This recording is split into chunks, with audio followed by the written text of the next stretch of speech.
De son poste d'observation, Gilles assista pétrifié d'horreur à la chute de l'avion. En dépit de l'épaisseur de la baie vitrée, le craquement sinistre de la tôle froissée lui parvint en même temps que l'effrayant rugissement des moteurs. L'aile droite laboura le tormac dans un jaillissement d'étincelles, et puis quelques centaines de mètres plus loin, l'appareil s'immobilisa et le silence s'établit, presque plus insupportable que le vacarme qui l'avait précédé. Des images d'incendie surgirent dans la tête de Jill. Des gens s'étaient rassemblés autour d'elle, échangeant des paroles de stupeur et d'angoisse. Un véhicule de l'aéroport surgit, roulant à toute allure vers l'avion qui gisait sur le flanc, tel un boxeur au tapis. Sortant brusquement de son apathie, Gilles s'élança vers la porte donnant accès à la piste. Un bras l'arrêta en plein élan. « C'est interdit, madame. » Gilles fusilla de regard l'officier de sécurité qui lui barrait le passage. « Mon mari est dans l'avion. »« Calmez-vous, voyons. » Gilles prit soudain conscience de l'inutilité de ses efforts. « Je travaille ici depuis 30 ans, reprit l'homme d'une voix apaisante. Ce n'est rien, regardez. Du menton, il désigna le lieu de l'accident. Que vous disais-je? Gilles suivit son regard. Des passagers commençaient à évacuer l'avion par une glissière d'urgence. Elle poussa un soupir étranglé. L'accident lui avait peut-être paru sérieux parce que c'était le seul auquel elle ait jamais assisté. Retenant sa respiration, elle guetta l'apparition de Bob par l'issue de secours. Des membres du personnel de l'aéroport éloignaient en toute hâte les passagers rescapés de l'appareil. D'autres, revêtus de combinaisons grises, aspergeaient le fuselage de mousse en prévention d'un incendie. Sans doute, la menace réveilla l'angoisse de Gilles. Que faisait donc Bob? 2 ambulances, toutes sirènes hurlantes, traversèrent le tarmac. Gilles jeta un regard de reproche à l'officier de sécurité qui avait minimisé la gravité de l'accident. Tout autour de l'avion, le personnel s'affairait. Même à distance, on percevait appels et gestes frénétiques, et Bob n'apparaissait toujours pas. Une seconde porte s'ouvrit, on approcha une passerelle d'embarquement et des secouristes s'engouffrèrent dans l'avion. Une éternité plus tard, ils en extrayaient des passagers sanglés sur des civières. D'autres ambulances étaient arrivées de l'hôpital voisin ainsi que des cars de police. Gilles cherchait désespérément Bob du regard, et puis enfin, elle l'aperçut. Il était l'un des derniers certainement à quitter l'avion. Un médecin le soutenait car il boitait, du moins était-il sur ses jambes. Gilles tremblait sous le coup de l'émotion. « Votre attention, s'il vous plaît. » Gilles se tourna vers une jeune femme qui pressait contre sa poitrine un bloc-notes. « Je m'adresse aux parents et amis des passagers. Tous, quelle que soit la gravité de leurs blessures, vont être transportés en ambulance à l'hôpital Saint-Luc de Wellington. N'essayez pas de les approcher maintenant, cela ne ferait que retarder les choses. Rendez-vous plutôt directement au service des urgences, où vous obtiendrez les renseignements désirés. » Les clés de sa voiture en main, Gilles courait déjà vers la sortie. La plus grande confusion régnait aux urgences de l'hôpital Saint-Luc. Gilles arpenta la salle d'attente pendant près d'1 heure avant de s'entendre appeler au bureau. On lui expliqua que les médecins avaient opéré un tri parmi les blessés. À présent, ils étaient prêts à parler aux familles des cas les plus sérieux. Une aide-soignante guida Gilles vers une chambre où se trouvaient 4 patients. Un médecin et une jeune infirmière, visiblement au bord des larmes. Gilles scruta de regard chaque lit jusqu'à ce qu'elle découvre Bob qui gisait sur l'un d'eux, les yeux clos. Elle se précipita vers lui. « Oh Bob !» murmura-t-elle d'une voix vibrante de compassion.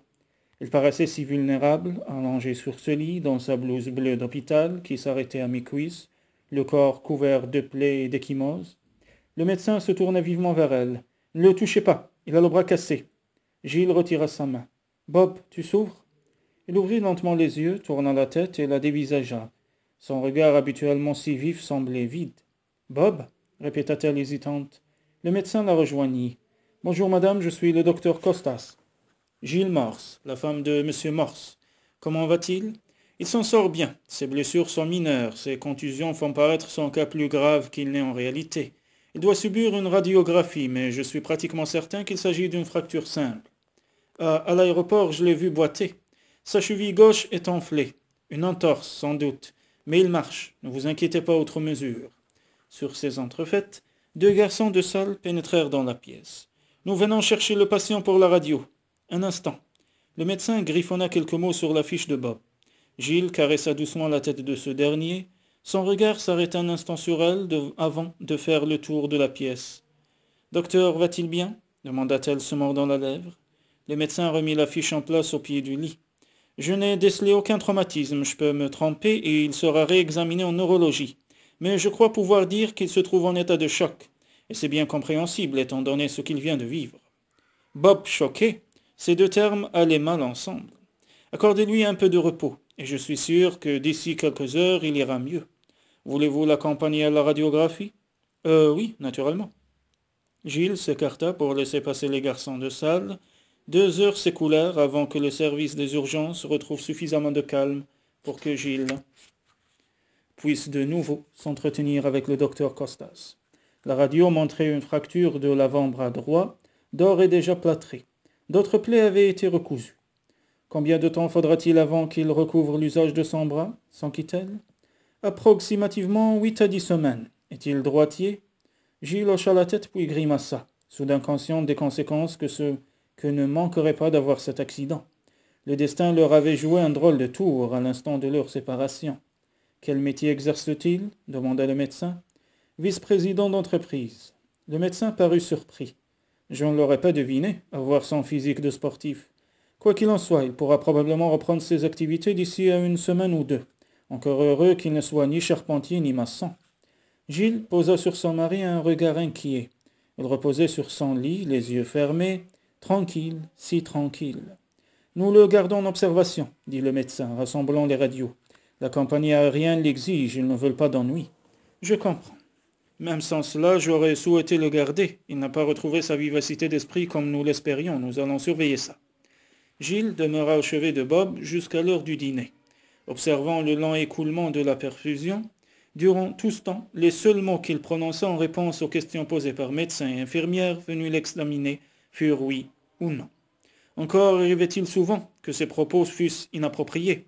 Cependant, tous continuaient d'affirmer que son état n'était pas alarmant, que les analgésiques qu'on lui administrait provoquaient sa prostration, et qu'il avait juste besoin de repos. « Rentrez chez vous », implora une jeune infirmière venue vérifier l'attention de Bob. « Allez voir votre enfant et prenez un repas correct. Nous nous occupons de votre mari. » Quoique avec réticence, Gilles se résigna à abandonner les chevet de Bob. Elle ne servait à rien ici, il était temps de relever Madame O'Brien de sa garde, d'autant que sa présence serait encore nécessaire le lendemain. « Bob, » murmura Gilles à son oreille, « je m'en vais, je reviendrai demain matin. » Il la regarda, puis examina la pièce et la regarda de nouveau avec la même expression d'incompréhension. « Repose-toi, dit-elle, je suis sûre que ça ira mieux demain. » Et comme l'infirmière toujours présente semblait attendre un geste de sa part, elle déposa un baiser sur le front de son mari. « À demain. » Il sourit faiblement et referma les yeux. Gilles rentra à temps pour coucher Maddy. Ce geste routinier fut comme un baume sur ses nerfs à vif. Elle lui donna un bain rapide, la mit en pyjama et, installée dans le fauteuil à bascule, lui donna son biberon. Elle appréciait tout particulièrement ce moment de la journée. À 1 an, Maddy marchait déjà, quoique maladroitement, et émettait des sons que Gilles qualifiait de mots. Bref, elle grandissait à toute allure. À l'heure du coucher, toutefois, elle redevenait l'adorable fardeau que Gilles avait porté 9 mois durant. Un bébé qui éprouvait le besoin de se nicher étroitement près du cœur de sa mère. À la lumière tamisée de la lampe, Gilles observait ses fins cheveux blancs, tout frisés, sa joue semblable à du velours. Bientôt avant même que Maddy ait terminé son biberon, ses paupières s'abaissèrent et son petit corps s'abandonna complètement. Le cœur de Gilles se gonfla soudain d'amour pour la merveille que la vie lui avait offerte. Si elle n'avait pas désiré Maddy, à présent qu'elle était là, elle ne pouvait plus concevoir la vie sans elle. Ses pensées se reportèrent sur Bob. Il lui manquait tellement.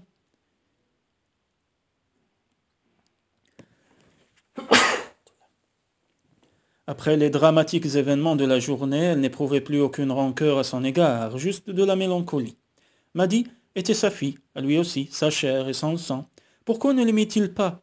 Il prétendait le contraire, mais rien dans ses actes n'appuyait ses dires. Gilles serra plus fort encore Maddy contre elle, comme pour compenser le manque d'amour de son père. Pourtant, les sentiments de Bob vis-à-vis de sa fille importaient peu. Désormais, puisqu'ils sortiraient bientôt de leur vie. Dans l'affolement de l'accident, elle avait presque oublié l'imminence de cette séparation. Elle déposa Maddy dans son berceau, tira sur elle la couverture rose crochetée par sa mère et étreignit la lumière. Dans le couloir, la tentation fut grande d'aller se jeter sur son lit pour tenter de tout oublier. Cependant, si elle voulait préserver ses forces, Il lui fallait à tout prix se restaurer. Elle fit chauffer du potage au poulet. Son estomac refusait toutefois la nourriture et elle dut se forcer pour avaler la moitié d'un bol. Ensuite, elle appela ses parents d'Ohio afin de les informer de l'accident survenu à Bob. Bien qu'elle essayât de se montrer rassurante, des questions angoissées fusèrent dans le combiné. Gilles ne dit pas un mot de leur séparation. Une mauvaise nouvelle suffisait amplement pour le moment. Sa mère proposa de prendre le premier avion pour Wellington, mais Gilles l'en dissuada, assurant que tout irait bien. Après avoir accroché, Gilles enfila un chandail et gagna la terrasse surplombant les bois. Elle y fut accueillie par un concert de pépillements d'oiseaux nocturnes. Ordinairement, elle adorait ce signe du retour du printemps, mais ce soir, avec lassitude, elle se laissa tomber sur une chaise longue et ferma les yeux. 2 larmes brûlantes roulèrent sur ses joues. Quelle éprouvante journée. La sonnerie du téléphone l'arracha à ses tristes pensées, s'essuyant les yeux, elle bondit vers la cuisine. « Gilles, je viens d'apprendre l'accident. »« Oh, bonsoir Eric, ça va ?» demanda-t-il d'une voix inquiète. « Je tiens le coup. Raconte-moi. » Ce qu'elle fit. Eric l'écoutait avec attention, ponctuant son récit de témoignages de sympathie. Elle avait fait sa connaissance 1 an plus tôt, en promenant Maddy dans son landau. C'était le jardinage à l'origine qui les avait rapprochés. Agent immobilier récemment divorcé, Eric habitait à quelques rues de là avec son petit garçon de 6 ans, dont il avait la garde. Gilles ralentissait toujours le pas en passant devant chez lui afin d'admirer ses plates-bandes qui débordaient de fleurs magnifiques. Petit à petit, ils en étaient arrivés à discuter jardinage, à échanger des boutures, et il était venu visiter son jardin. Leur amour pour leur enfant les avait également rapprochés. Ils se racontaient fièrement les prouesses de leur rejeton, se conseillaient mutuellement et, à cause des horaires irréguliers d'Eric, il arrivait que Gilles prenne son fils à la sortie de l'école. « Je suis content que Bob s'en sorte sans trop de dommages, » conclut Eric quand Gilles eut terminé son récit. « Tous les passagers n'ont pas eu cette chance. J'ai entendu aux informations de ce soir que l'un d'eux avait succombé à une crise cardiaque pendant son transport à l'hôpital. Il y a des blessés graves. » Gilles frissonna de peur rétrospective.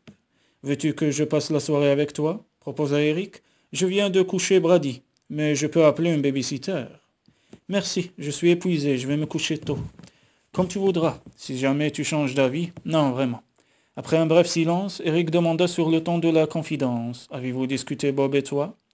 Machinalement, Gilles tournait et retournait un stylo dans ses doigts. « Oui. » Alors, elle jeta un coup d'œil au portrait encadré qui les représentait, Bob et elle.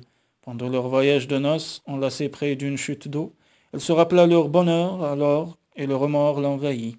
Il lui semblait trahir Bob en discutant de leur relation avec un étranger. À ceci près qu'Eric n'était pas un étranger mais un ami, sans doute le meilleur qu'elle ait jamais eu. En outre, il avait pressenti ses problèmes conjugaux bien avant qu'elle ne se confie à lui. Elle s'y était résolue en espérant qu'ayant lui-même traversé une crise de ce genre, il pourrait la conseiller utilement. Si ce n'avait pas été le cas, du moins lui avait-il permis d'exprimer son angoisse, son chagrin et ses doutes. Eric lui avait également ouvert les yeux sur l'injustice de la situation et donné le courage de regarder vers l'avenir.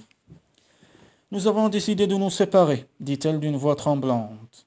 Elle entendit un long soupir au bout de la ligne. « Je ne te cacherai pas mon soulagement, Gilles, tu mérites une vie meilleure. » La jeune femme laissa tomber sa tête sur sa main. Même si Eric avait raison, elle préférait ne pas aborder le sujet ce soir, alors que Bob gisait sur son lit d'hôpital. Eric marqua une pause avant d'ajouter. « Je comprends que tu sois bouleversé après toutes ces épreuves, mais il faut vraiment que tu songes à prendre contact avec un avocat le plus vite possible. Croisons mon expérience. » Gilles massa ses tempes douloureuses. « Bob suggère que nous prenions un seul avocat. »« Tu y laisseras ta chemise, Gilles. Mark Hillman est l'ami de Bob. » Gilles ouvrit la bouche pour défendre son mari. Elle voulait expliquer qu'il n'était pas avide et vindicatif, comme l'ex-femme d'Eric, mais jugea plus prudent de se taire. Après tout, n'avait-elle pas découvert chez Bob des traits de caractère insoupçonnables? « Connais-tu quelqu'un ?»« La mangeuse d'hommes qu'était mon ex, » répliqua-t-il en riant. « Veux-tu que je l'appelle ?»« Je ne sais pas encore. Je comprends que tu n'aies pas envie de réfléchir à la question maintenant, mais il ne s'agit pas de s'engager. Je pensais simplement lui téléphoner pour lui demander si elle serait éventuellement prête à défendre tes intérêts. »« Eh bien, j'imagine que cela ne porte pas conséquence, » dit Gilles ébranlé. « Bien sûr que non, je l'appelle dès que possible. Puis-je te poser une autre question ? Il n'attendit toutefois pas sa réponse pour demander. Que comptes-tu faire pour la convalescence de Bob? J'essaie de ne pas y penser. Vas-tu accepter qu'il revienne chez toi à sa sortie de l'hôpital? Gilles fronça les sourcils. Où voudrais-tu qu'il y aille? Il n'a qu'un bras cassé. Il est couvert de plaies et une cheville foulée. Son état ne t'oblige pas à jouer les nounous. Il peut bien engager une aide à domicile. Quand il aura récupéré, je ne dis pas, mais je ne le mettrai certainement pas à la rue à sa sortie de l'hôpital. Ce serait cruel. Il n'a qu'à louer un appartement. Naturellement, pensa Gilles. Il avait même parlé de retourner à Shawmut Gardens, où on trouvait des appartements meublés. Vivre sous le même toit après avoir pris une telle décision risque de se révéler très inconfortable, Gilles. Vous allez vous entre-déchirer. Probablement parce qu'elle était juste, l'idée déprima Gilles. Je te demande simplement d'y réfléchir, insista Eric. C'est promis, seulement pour l'instant, il faut que je dorme. Désolé de t'avoir retenu au téléphone. À bientôt, Gilles. Merci d'avoir appelé. Gilles, ce n'est pas le moment de craquer. Tu verras bientôt le bout du tunnel. Après avoir raccroché, Gilles fixa le combiné, le front barré d'un pli. Si la lumière brillait au bout du tunnel, pourquoi éprouvait-elle au contraire la sensation de glisser vers un abîme sans fond? L'hôpital débordait d'activité quand Gilles y pénétra le lendemain matin. Les chariots transportant les plateaux du petit déjeuner cliquetaient le long des couloirs, médecins et infirmières effectuaient leur ronde et de jeunes bénévoles s'activaient à fleurir les chambres des malades. Gilles se dirigea vers la chambre de Bob, en se demandant s'il n'était pas trop tôt pour une visite. Le plus grand calme y régnait. Les lits étaient faits, seul Bob se trouvait dans la pièce. Elle observa du seuil de la porte et fut soulagée de constater que son état s'était sensiblement amélioré depuis la veille. Son bras était évidemment toujours plâtré, sa cheville bandée et son corps couvert d'échymoses. Cependant, installé dans un fauteuil, il buvait du café tout en lisant le New York Times. Il s'était coiffé à sa manière habituelle, et malgré la barbe qui lui mangeait les joues, elle vit que ses couleurs étaient revenues. Les médecins avaient vu juste, pensa-t-elle, une nuit de repos avait eu raison de son égarement. « Bonjour, s'exclama-t-elle avec entrain. Tu as bonne mine aujourd'hui. Il posa sur elle un regard aigu. Merci, dit-il poliment. Après l'avoir détaillé quelques instants, il ajouta. Gilles? Elle trouva étrange la façon dont il prononçait son nom. Comment va ton bras? S'enquit-elle en approchant. Il replia son journal du mieux qu'il put et le déposa sur la tablette de la fenêtre ornée de fleurs. La douleur est supportable. Il se remit à l'examiner avec une acuité presque gênante, comme s'il la voyait pour la première fois. Prends-tu des analgésiques? Il refuse de m'en donner sous prétexte que ça pourrait m'embrumer l'esprit. Il semblait trouver la perspective amusante. Je comprends. Qui t'a envoyé toutes ces fleurs? Bob haussa les épaules en signe d'ignorance, probablement des collègues. Elle le dévisagea, se demandant s'il se moquait. Tu crois? J'essaie seulement de me rappeler. Gilles sentit brusquement son sang se retirer de ses veines. Madame Morse? Elle tourna la tête, un médecin se tenait à la porte, grand, mince, la cinquantaine. Gilles émit un croissement qui pouvait passer pour un acquiescement. Bonjour, docteur Grogan, je viens d'appeler chez vous, mais on m'a dit que vous étiez déjà en route. Pourrais-je vous parler quelques instants? Une soudaine panique déferla sur Gilles. Elle regarda Bob. Restez ici, dit ce dernier en se levant. Je m'apprêtais justement à prendre une douche. Une béquille sous le bras, il quitta la chambre en clopinant, et passant devant Gilles, il l'enveloppa d'un rapide regard.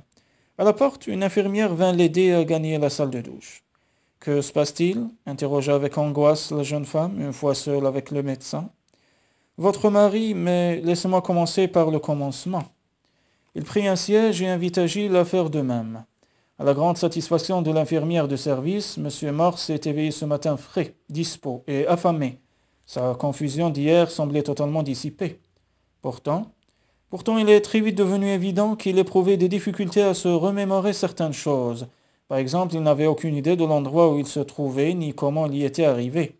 Il ne se rappelait même plus qui il était. Gilles scruta le regard du médecin, cherchant à saisir le véritable sens de ses propos. Son cerveau serait atteint? Nous n'avons décelé aucun traumatisme. Il semblerait, Madame Morse, que nous nous trouvions devant un cas de désordre dissociatif. De désordre? Une amnésie psychogène, si vous préférez. Gilles agrippa les bras de son fauteuil. Une amnésie, répéta-t-elle d'une voix blanche, conséquence de l'impact psychologique de l'accident. Elle secoua la tête. C'est impossible, impossible. Je sais, c'est difficile à accepter. Votre mari paraît souffrir d'une amnésie totale, ce qui est peu fréquent. Gilles porta ses mains à sa bouche. Tout semble indiquer néanmoins qu'il recouvra rapidement la mémoire. Voyez-vous, durant le temps que je l'examinais, il a rassemblé quelques briques de souvenirs de ses années d'étudiant, je crois. Je ne serais pas surpris que le reste revienne en quelques jours. Gilles dévisagea le médecin. « Êtes-vous psychiatre ?» Il hocha la tête en signe d'assentiment. « Avez-vous traité des patients atteints de tels désordres ?»« Plusieurs. » Dr Grogan expliqua alors qu'il était spécialiste des problèmes de la mémoire. À l'idée que Bob se trouvait en bonne main, Gilles se sentit un peu rassuré. « Et vous dites qu'il a tout oublié ?» « Pas exactement. Ses connaissances et son savoir-faire sont intacts, ainsi que sa faculté de mémoriser. Par exemple, il sait encore lire et écrire. Il se souvient aussi qu'il prend son café noir et comme il se coiffe. Il a seulement perdu la mémoire épisodique, c'est-à-dire celle des événements de sa vie. Il sait que je suis sa femme, hasarda Gilles. Uniquement parce que les infirmières le lui ont dit. Il connaît aussi son nom, sa profession et sait qu'il a eu un accident d'avion parce qu'on lui a communiqué l'information. Il peut apprendre Madame Morse, sa mémoire immédiate fonctionne. Cependant, mémoriser n'est pas se souvenir. Gilles avait l'impression de perdre pied. Il se mit à trembler. Il ne se souvient pas de moi ? Le médecin secoua la tête. Désolé. Ce n'est pas tant pour moi, mais j'imagine mal Bob perdant possession de ses moyens. Ce doit être terrible d'être coupé de ses souvenirs. Très perturbant, en effet. Cependant, votre mari prend les choses avec philosophie. Les sourcils de Gilles se haussèrent. Elle imaginait au contraire impatient de reprendre la situation en main. Le médecin sourit. Il m'a confié qu'il se sentait léger, aérien, comme s'il s'était libéré d'un fardeau. Gilles ne lui rendit pas son sourire. Il connaissait trop bien le fardeau auquel Bob faisait allusion. Ne vous inquiétez pas trop, conseillait le docteur Grogan, se méprenant sur la réaction de Gilles. Monsieur Morse guérira. En êtes-vous certain ? Rien n'est sûr à 100%. Je suis néanmoins très optimiste. Il faut laisser faire la nature. Combien de temps cela prendra-t-il ? Je ne puis rien affirmer. Cependant, si son état ne s'améliorait pas rapidement, je pratiquerai des séances d'hypnose. Il existe aussi des médicaments pour réactiver la mémoire. Enfin, si vous consentez à me confier son cas. Naturellement. Pour le moment, néanmoins, je préfère ne pas intervenir. C'est généralement la meilleure thérapeutique. Gilles esquissa un sourire tremblant. Le garderez-vous jusqu'à sa guérison totale ? 3 ou 4 jours, tout au plus. Il n'est pas physiquement malade, vous comprenez. Il ne représente un danger ni pour lui-même ni pour autrui. Je le soignerai aussi bien dans mon cabinet qu'ici. Évidemment, s'il n'avait pas de famille pour l'accueillir, ce serait différent. À ce moment, le médecin remarqua le malaise de Gilles. « Quelque chose vous tracasse, Madame Morse ?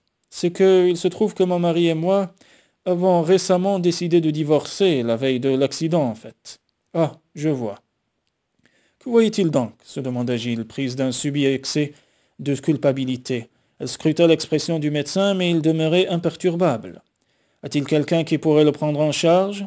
Gilles secoua la tête. Le docteur Grogan réfléchissait. « J'imagine que sa présence à la maison créerait une situation passablement délicate. » Des bribes de sa conversation avec Eric revinrent à la mémoire de Gilles. Même si elle refusait de l'admettre, elle s'était réveillée ce matin avec la ferme intention de demander à Bob de s'installer ailleurs que chez elle à sa sortie de l'hôpital. Incapable de soutenir le regard du médecin, elle baissa les yeux. « Rien que je ne puisse affronter, dit-elle d'une petite voix. Parce que vous comprenez, il récupérera beaucoup plus vite dans un environnement familier. Des associations d'idées se feront qui en entraîneront d'autres et de fil en aiguille. » À ce moment, l'infirmière, qui avait accompagné Bob à la douche, parut dans l'encadrement de la porte. « Monsieur Morse arrive, » annonça-t-elle. « Très bien, nous avons terminé de toute façon. Puis-je rester ?» s'enquit Gilles, souhaitant presque être renvoyé dans ses foyers, ou bien ma présence risque-t-elle de l'énerver ? « Restez si possible. Un visage familier peut ranimer des souvenirs. Un conseil toutefois, pas d'allusion à votre séparation. Il a semblé tout heureux de se découvrir marié. Je pense qu'il compte sur votre soutien pour l'aider à traverser cette épreuve. De toute façon, moins vous en direz, mieux cela vaudra. Il est essentiel qu'il se rappelle certaines choses par lui-même. »« J'essaierai, » dit Gilles. « Je ne peux toutefois garantir que certaines informations ne m'échapperont pas. Bien entendu, vous découvrirez aussi qu'il y a certains détails que vous devrez lui apprendre. Simplement, n'en faites pas une habitude. Il doit trouver lui-même la clé du souvenir. » Bob pénétra dans la pièce. Au lieu du parfum habituel de son après-rasage, l'odeur du savon de l'hôpital flottait autour de lui. Gilles nota mentalement de lui apporter linge et objets de toilette. Le médecin se leva. « Votre femme va vous tenir compagnie, monsieur Mars. Je reviendrai vous voir tout à l'heure. » L'idée de rester seul avec Bob rendait Gilles nerveuse. Détestant se sentir vulnérable, il se montrerait certainement désagréable. Le regard de Bob se posa avec appréhension sur elle. « Votre femme sait que vous ne vous souvenez pas d'elle ?» dit le médecin. « Inutile donc de feindre. » Gilles vit les doigts de son mari se crisper sur le mince peignoir de l'hôpital, et curieusement, ses craintes se dissipèrent. Après le départ du docteur Grogan, les deux époux se dévisagèrent avec embarras. Bob eut un sourire confus. « Quelle étrange situation ?» murmura-t-il. « C'est le moins qu'on puisse dire, » répliqua Gilles, se frottant les bras comme si elle avait froid. « Étant donné que tout le monde affirme que nous sommes mariés, je dois le croire. Auquel cas... » Son visage prit une expression que Gilles ne lui avait jamais vue. « Sache que je suis désolé de t'imposer tous ces désagréments. » Gilles ouvrit de grands yeux. « Comment ?» Pensant qu'elle avait mal entendu, Bob réitéra ses excuses. Ce comportement déconcerta Gilles. Bob s'excusait si rarement. C'est toi la victime, Bob. »« Oui, mais tu te fais un sang d'encre par ma faute. C'est tellement bête. Un bras cassé, je peux vivre avec, mais perdre la mémoire est idiot. Tu ne trouves pas ?» La stupeur de Gilles s'accrut. Bob n'avait aucun penchant pour l'autocritique. « C'est tout de même vexant, » reprit-il. « À ma connaissance, je serai le seul passager de l'avion dans l'incapacité de faire face à la réalité. » Elle dut arborer une expression gênée, car il ajouta fourrageant, d'un geste familier dans ses cheveux. « Désolé, je parle à tort et à travers, ça doit être la nervosité. » Il se dirigea vers la fenêtre. Gilles n'en revenait toujours pas. Jamais elle ne l'avait vu ainsi, attentif à autrui, humble, s'excusant. Seulement, évidemment, il avait perdu la mémoire. Le phénomène avait de quoi se déstabiliser n'importe qui. « Je t'ennuie, je sais, » reprit-il, tout en se regardant par la fenêtre. « Mais une infirmière m'a appris que nous avions un petit enfant. » Il se retourna et la détailla avec beaucoup d'intérêt. Gilles rougit, en comprenant qu'il essayait probablement de l'imaginer.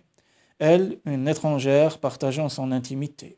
« Elle s'appelle Maddie, enfin Madison Kay, plus exactement. » Ce ne fut qu'au moment où elle prononçait ces paroles que Gilles se souvint qu'elle devait lui fournir le moins d'informations possible. Bob sifflota. « Madison Kay, voyez-vous ça? On en a plein la bouche. »« C'est une adorable enfant, » dit Gilles avec fierté. « J'aimerais tellement. » Il s'interrompit, qu'aimerait-il se rappeler sa fille? « Où est-elle » reprit-il. « À la maison avec une baby-sitter. »« Ah !» Gilles prit conscience du regard de Bob de nouveau rivé à elle. Elle se serait habillée avec davantage de soin si elle avait supposé que son époux pût lui porter le moindre intérêt. « Est-ce que je t'empêche de travailler? Laisse-moi si tu as quelque chose à faire. »« Non, je suis femme au foyer. »« Ah bon ?» Elle paraissait contrariée d'ignorer un point aussi essentiel. Très vite pourtant il sourit. « Tant mieux. Ne trouves-tu pas navrant de voir à notre époque tous ces enfants ballottés de droite à gauche ?» Gilles hocha la tête. Elle était bien d'accord, simplement elle ignorait qu'il eût une opinion à ce sujet. « Veux-tu boire quelque chose ?» s'enquit-elle. « Une autre tasse de café ?»« Volontiers. Noir avec un sucre. Et puis non, tu sais ce que j'aimerais, » reprit-il d'un air confus. « Un soda bien frais. » Gilles le considéra avec stupeur. « Depuis quand aimes-tu le soda ?»« Enfin, Gilles, j'ai toujours aimé ça. » Il s'exprimait avec une telle assurance que Gilles douta un instant de ses propres souvenirs. Pourtant, non.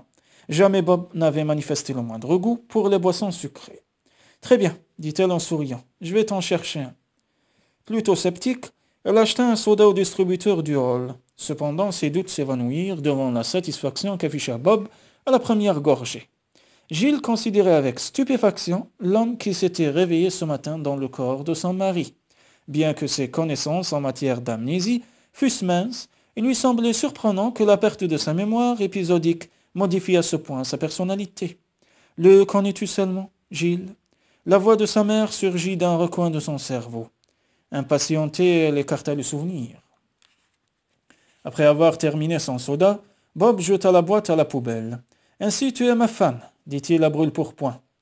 Gilles tressaillit puis acquiesça, conscience du regard de Bob qui la dévorait. Ses lèvres se retroussèrent dans un sourire si séduisant qu'elle en eut le souffle coupé. « J'ai plutôt bon goût. » Le pouls de Gilles s'accéléra, sans lui laisser le temps de reprendre contenance, et lui asséna. « Tu possèdes une tache de naissance en haut de la cuisse droite ?» Gilles demeura un instant abasourdi. « C'est vrai ?» avoua-t-elle enfin en riant. « Je me souviens. Fantastique. » Dans son enthousiasme, elle oublia sa pudeur blessée, se rappelait ce détail entre tous. Le docteur Grogan avait raison en affirmant que tes souvenirs reviendraient peu à peu. Tu vas guérir, Bob. Je n'en ai jamais douté. Mais assieds-toi, nous avons encore à parler.